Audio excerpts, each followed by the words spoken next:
കൊല്ലം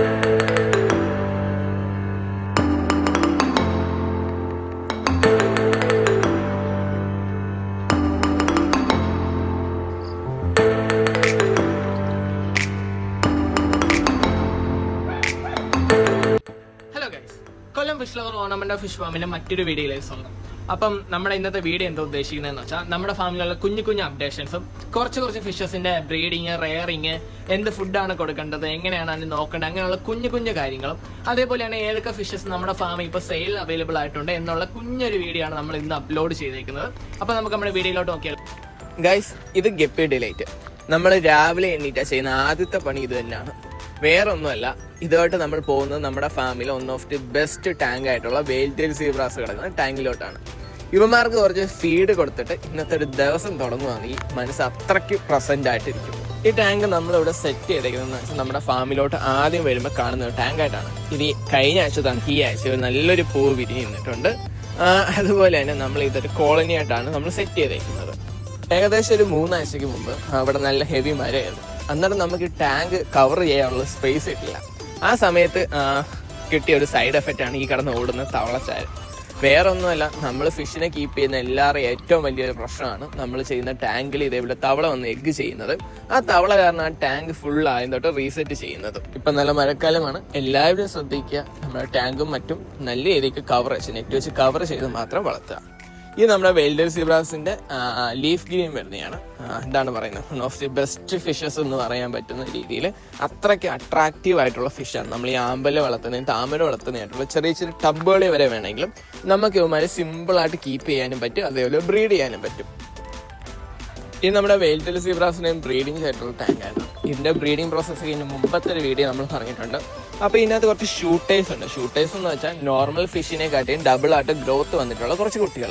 അവന്മാർ ഈ ടാങ്കിൽ കടന്നു കഴിഞ്ഞാൽ കൂടെ കിടക്കുന്ന കുട്ടികൾക്ക് ഫുഡും കിട്ടത്തില്ല. ചിലപ്പോൾ ഇവന്മാർക്ക് കുഞ്ഞു കുഞ്ഞു മീനുകളെ പിടിച്ച് തിന്നാനും ചാൻസ് ഉണ്ട്. അപ്പോൾ അവന്മാർ ഈ ഒരു സ്റ്റേജിൽ നമ്മൾ പിടിച്ചു മാറ്റണം. കാരണം പിടിച്ചു മാറ്റിയില്ലെങ്കിൽ ബാക്കിയുള്ളവർ നമുക്ക് നഷ്ടപ്പെടും, കൗണ്ട് ഒരുപാട് നമ്മുടെ കയ്യിൽ നിന്ന് നഷ്ടപ്പെടും. അതുകൊണ്ട് ഈ കിടക്കുന്ന ഷൂട്ടേഴ്സിനെ എല്ലാം പിടിച്ചു മാറ്റുന്നതാണ് അടുത്തൊരു പ്രോസസ്സ് എന്ന് പറയുന്നത്. അത് നോക്കുക. അവർ ഈ ഷൂട്ടേഴ്സ് എന്ന് വെച്ചാൽ ഒരു പെല്ലറ്റ് ഫീഡൊക്കെ തിന്നുന്നത് പ്രായമായിട്ടുണ്ട്. അപ്പോൾ പിന്നെ നമുക്ക് വളരെ സിമ്പിൾ ആയിരിക്കും അവന്മാരെ വളർത്തിയെടുക്കാൻ. മാത്രമല്ല ഇവന്മാരെന്ന് വെച്ചാൽ നമ്മുടെ ഫിഷിലുള്ള ഏറ്റവും സ്ട്രെങ്ത് കൂടിയ ഫിഷസുമാണ്. അങ്ങനെ അധികം നമുക്കൊരു 100 പീസിനടുപ്പിച്ച് ഷൂട്ടേഴ്സ് കിട്ടിയിട്ടുണ്ട്. ഇവന്മാരെല്ലാം നമ്മൾ കളക്ട് ചെയ്ത് സെപ്പറേറ്റ് ചെയ്ത് എടുത്തിട്ടുണ്ട്. എന്നിട്ട് ഇവന്മാരെ കൊണ്ടുവച്ചത് നമുക്കൊരു ചെറിയൊരു സിമെന്റ് ടാങ്കിലോട്ട് കൂടെ ഇടാം. ഈ സിമെന്റ് ടാങ്ക് എന്ന് വെച്ചാൽ കുറച്ച് അധികം വലുതാണ്. ഏകദേശം ഒരു 3000-4000 ലിറ്റർ വെള്ള കപ്പാസിറ്റി ഉള്ള ഒരു ടാങ്കാണ്. അപ്പൊ ഇതിനകത്തോട് ഈ 100 ഫിഷിനെ മാത്രം ഇട്ട് കഴിഞ്ഞാൽ ഒരു എക്കണോമിക്കൽ ആവത്തില്ല. പ്രോഫിറ്റ് ബേസിൽ നോക്കിക്കഴിഞ്ഞാൽ ചെറിയ ലാഭം കിട്ടണമെങ്കിൽ ഇതിനകത്ത് കുറച്ചുകൂടി ഫിഷസിനെ ആഡ് ചെയ്യണം. അങ്ങനെ ഞാൻ ഓൾറെഡി ഇതിനകത്ത് റെഡ് റില്ലി ആയിട്ടുള്ള നമ്മുടെ ഷ്രിംസിനെ ആഡ് ചെയ്തു.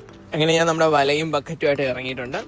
ഇതാണ് നമ്മുടെ വെയിൽ ടെയിൽ സീബ്രാസിനെ റൈസ് ചെയ്യാൻ വേണ്ടി, റെയർ ചെയ്യാൻ വേണ്ടി ഇട്ടേക്കുന്ന ഒരു ടാങ്കാണ്. ഇത് കുട്ടികളാണ്, അവർ പെട്ടെന്ന് സൈസ് ആവുന്ന ഒരു രീതിക്കാണ് ഞാൻ സെറ്റ് ചെയ്തേക്കുന്നത്.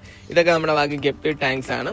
ഇവിടെ ഒരു ടാങ്കിൽ നമ്മുടെ കുറച്ച് പ്ലാറ്റിനം ഡംബോയറിന്റെ, നമ്മുടെ ചൈനീസ് ലൈനേജ് വരുന്ന പ്ലാറ്റിനം ഡംബോയറിന്റെ കുട്ടികളെ നമ്മൾ ഇട്ടിട്ടുണ്ട്. ഇവന്മാരെ വലിയ ടാങ്കിലോട്ട് മാറ്റാനുള്ള സമയം ശരിക്കും കുട്ടികളുണ്ട്. നമ്മൾ ചെറുതായിട്ടൊന്ന് വെള്ളം അതിൽ നിന്ന് എടുക്കുമ്പോൾ തന്നെ നമുക്ക് അതിനകത്ത് കുറച്ച് കുട്ടികളെ കാണാൻ പറ്റും. അങ്ങനെ ഞാൻ എങ്ങനെ ഉണ്ട് കൗണ്ട് എന്ന് അറിയാൻ വേണ്ടി നമ്മൾ വല വെച്ച് ചെറുതായിട്ടൊന്ന് ഇങ്ങനെ പിടിച്ചു നോക്കിയപ്പോൾ തന്നെ നമുക്ക് ഒരുപാട് കുട്ടികളെ കിട്ടി. അപ്പോൾ തന്നെ എനിക്ക് മനസ്സിലായി ഇതിൽ നിന്നുള്ള കുറച്ച് കുട്ടികളെ കൊണ്ടുവച്ചത് നമ്മൾ ആ ടാങ്കിലോട്ട് ഇട്ട് കഴിഞ്ഞാൽ ഉറപ്പായിട്ട് നമുക്ക് യൂസ്ഫുൾ ആയിട്ട് ടാങ്കിനെ നമുക്ക് യൂസ് ചെയ്യാൻ പറ്റും. കാരണം ഇവന്മാർ ഇട്ടെന്ന് പറഞ്ഞ ക്രോസ് ബ്രീഡിംഗ് ഒന്നും ആവത്തില്ല. കാരണം സീബ്രാസ് എന്ന് പറയുന്നത് എഗ് ലേ ചെയ്യുന്ന ഫിഷും ഈ പ്ലാറ്റിനം അല്ലെങ്കിൽ നമ്മുടെ ഗപ്പീസ് എന്ന് പറയുന്നത് പ്രസവിക്കുന്ന ഫിഷാണ്. അപ്പോൾ ഇവർ ഒരിക്കലും ക്രോസ് ബ്രീഡ് ആവത്തില്ല. അങ്ങനെ നമ്മൾ പിടിച്ചു കഴിഞ്ഞപ്പോഴത്തേക്ക് നമുക്ക് കുറച്ചധികം കുട്ടികളെ കിട്ടിയിട്ടുണ്ട്. കൗണ്ട് ഒന്നും എടുക്കാൻ പറ്റിയില്ല, നല്ല എണ്ണം ഉണ്ടായിരുന്നു. എന്തായാലും കാണാൻ തന്നെ നല്ല രസമുള്ള രീതിക്ക്, എന്ന് വെച്ചാൽ തൊട്ട് കഴിഞ്ഞാൽ തന്നെ ഇവിടെ ഒരുമാതിരി ഇങ്ങനെ അനങ്ങുന്ന രീതിയാണ്.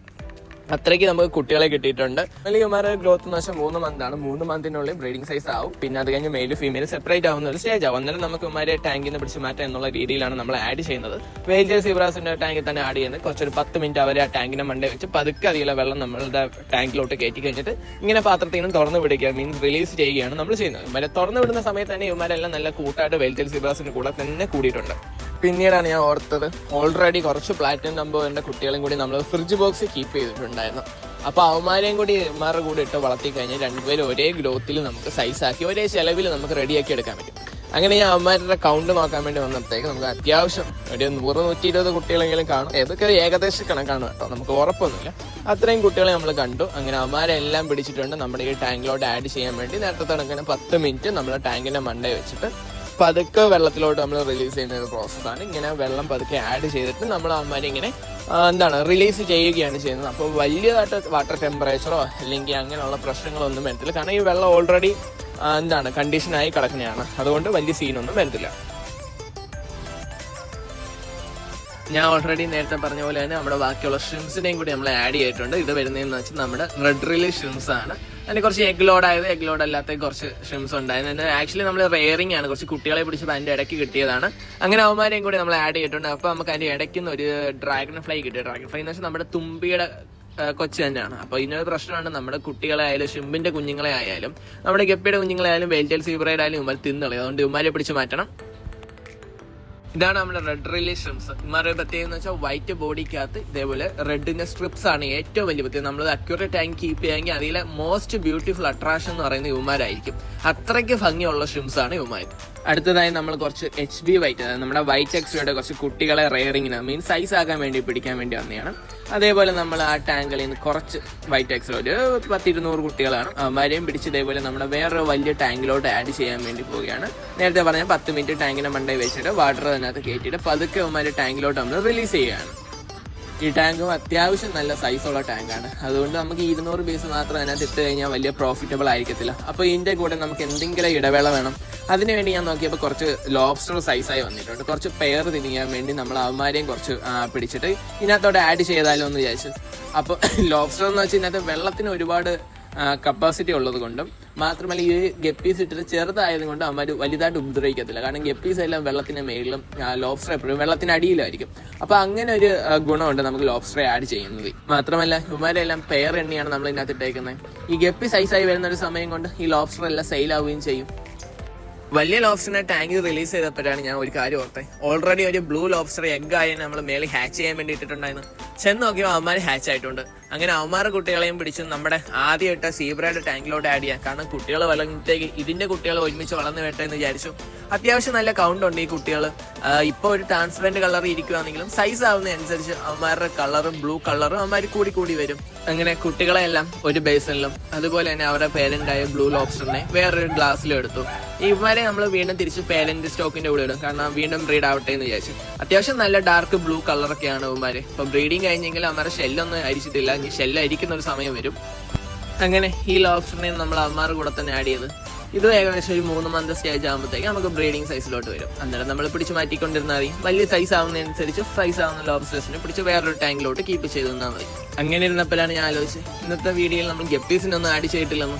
അങ്ങനെ നോക്കിയപ്പോൾ നമ്മുടെ ഐവറി പർപ്പിൾ മൊസൈക്കിനെ കണ്ടു. എന്നാൽ ഇവന്മാരെ കുറിച്ച് ആയിക്കോട്ടെ എന്ന് വിചാരിച്ചു. ഇത് ഐവറി പർപ്പിൾ മൊസൈക്ക്, നല്ല ഹാഫ് മൂൺ ടെയിലാണ് വരുന്നത്. പ്രത്യേകത എന്ന് വെച്ചാൽ ഈ പർപ്പിൾ കളർ തന്നെയാണ് ബോഡിയിൽ ഒരു പ്രിന്റും വരും. ഇമാരുടെ തന്നെയാണ് റെഡ് കളറും വരുന്നത്. ബ്ലൂ ഡയമണ്ട് ഇമാരിൽ നിന്ന് തന്നെ ഇറങ്ങും. ഇമാരെന്ന് വെച്ചാൽ മോസ്റ്റ് അട്രാക്റ്റീവ് ആയിട്ടുള്ള ഗപ്പീസ് ആണ്. അങ്ങനെ ഒരുപാട് നാൾ കീപ്പ് ചെയ്യത്തില്ല. കാരണം ഇമാര് സ്റ്റേബിൾ അല്ല. കാരണം എന്താണ് റെഡ് കളർ ബ്ലൂ ഡയമണ്ട് എല്ലാം ഇറങ്ങുന്നുണ്ട്. പക്ഷേ ഇമാര് ഒന്നൊന്നര സാധനമാണ്. കുറച്ച് ബ്രീഡ് ചെയ്യുന്നത് ഇങ്ങനെ ഇമാരുടെ സെയിം പാറ്റേൺ കിട്ടാൻ കുറച്ച് പാടാണെങ്കിലും ഏറ്റവും കൂടുതൽ സെയിൽ നടക്കുന്ന ഒരു ഫിഷാണ് നമ്മുടെ ഐവറി പർപ്പിൾ മൊസൈക്ക്.